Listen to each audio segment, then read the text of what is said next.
Genesis, chapter 19. Ang pagkamakasasala sa mga taga-Sedoma. Isa, ug mingabot ang duruha ka mga manulanda didto sa Sedoma sa pagkahapon na, ug si Lot naglingkod sa ganghaan sa Sedoma. Ug sila hingkit-an ni Lot, ug mitindog siya sa pagduwat kanila, ug mihapa siya sa yuta. Dalawa, ug mingon siya, biyu sa karon, mga Ginoo ko, ginapangaliw po ko kaninyo nga mohapit una kamo sa balay sa inyong ulipan, ug mopabilin kamo sa tibok nga gabi, ug manghimasa kamo sa inyong mga tiil, ug sa pagkabantag managpamanggan kamo, ug managpadayon sa inyong paglako. Ug sila mitubag, dili, kaysa dalan lamang mo pahuli kami sa tibok nga gabi. Tatlo, apan siya nagpakiluoy pag-ayo kanila, ug sila miyuban kanya, ug mingsulod sila sa iyang balay, ug sila gikumbirahan niya, ug nagluto siya og mga tinapay nga walay levadura, ug nangaon sila. Apat, ug sa wala pa sila makahigda, ang balay ni Lot gilibyuten sa mga tawo sa Sedoma. Ang tibok nga lungsod sa Tingyag, mga batanon ug mga tigyo lang. 5, ug na nagtawag sila kang Lot, ug mingon kanya, hain ba ang mga tawo nga ming anhi kan imo karong gabi? Pagula sila nganhi kan amo Aaron kami mikila kanila. 6, anya si Lot migula sa pultahan ngadto kanila, ug gitakpo niya ang mga pultahan sa likod niya. 7, ug mingon siya, gipakiluoy ko kaninyo, mga igsun ko, nga dili kamo magbuhat sa hilabihang pagkadautan. 8, anya karon, ako adyunay duruha ka mga anak nga babay nga wala pa mikela og lalaki, akong pagulaon sila nga na kaninyo, ug buhaton ninyo kanila ang maayo nga inyong gahunahuna, ninilamang nga mga tawo dili kamo magbuhat og bisan ansa, kay sila miyanghi sa landong sa akong atap. 9, ug sila mangtubag, pumahawa kadiha. Ug mingon pa sila, mianhi kinidainhi sa pagpuyo inggan nga isa kadumulong, ug siya buot magakinahanglan sa pagkamaghuhukom.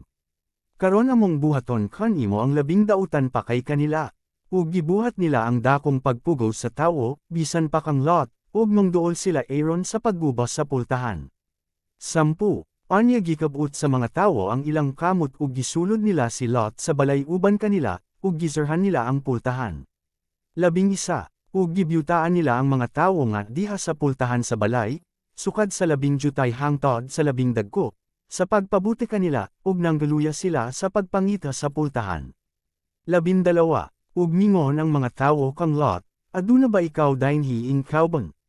Mga umagad nga lalaki, ug ang imong mga anak nga babaay, ug ang tanan mga imo sa syudad, ipag-ula mo sila nining dapita.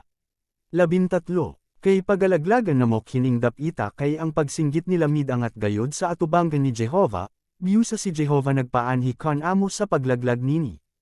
14, anya migula si Lot, og nagsalti sa iyang mga umagad nga nagpakaasawa sa iyang mga anak nga babaay, og siya mingon kanila, panindog kamo, paawa kamo nining dapita, kay si Jehova magalaglag nining kandara.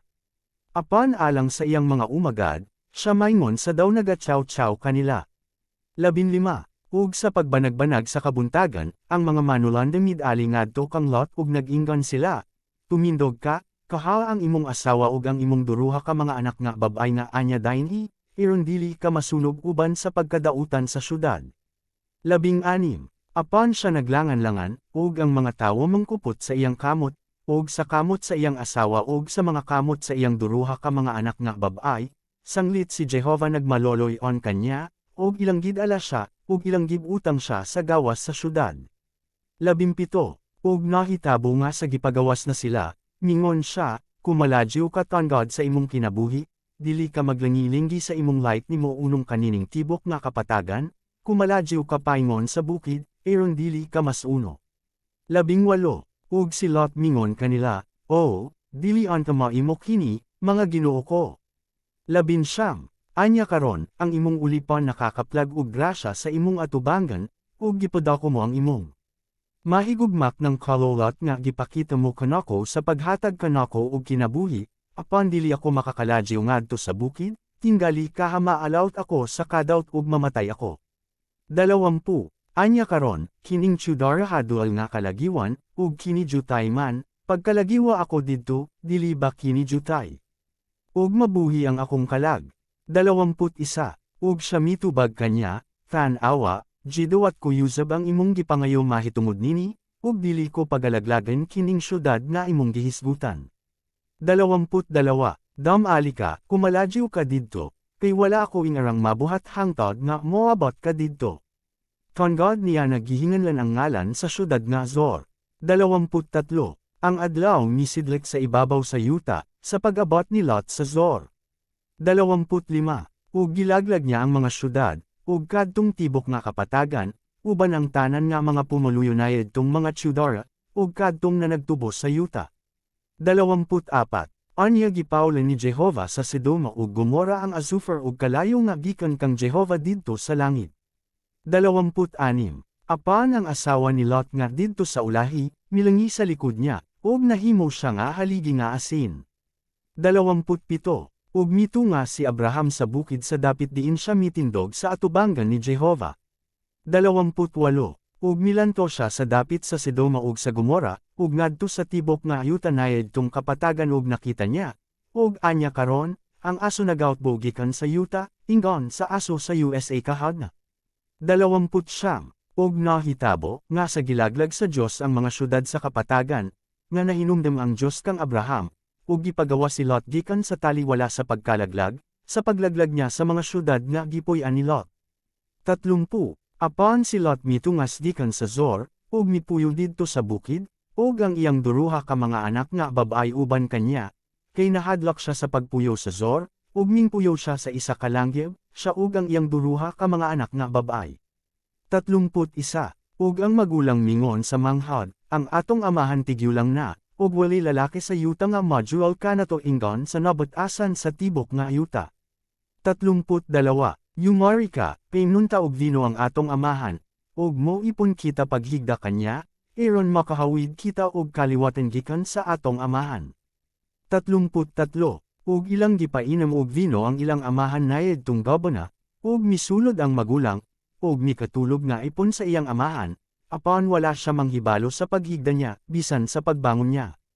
34. Sa adlaw nga misunod mingon ang magulang sa manghad, tanawa, mikatulog ako kagabi nga ipon sa akong amahan, pinun kayusab siya og vino karong gabi, ug sumulad ka og mo ipon pagkatulog uban kanya, aron nga makahawid kita og kaliwatan gikan sa atong amahan. 35. Ug ilang gipainom og vino yusab ang ilang amahan nayad tung gabana, ug mibanggan ang manghad ug mitipon pagkatulog kanya, apan wala siya makamatmon sa paghigda niya, bisan sa pagbangon niya.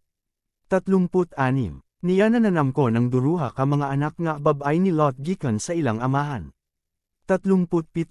Ug nanganak ang magulang og USA ka anak nga lalaki, ug gihinganlan niya ang iyang ngalan si Moab, nga mao ang amahan sa mga Moabitinhan hangtod karong adlaw. 38. Ang manghad nanganak Yusab og isa ka anak nga lalaki, ug gihinganlan niya ang iyang ngalan si Ben-ami, nga mao ang amahan sa mga Amonihanan hangtod karong adlaw.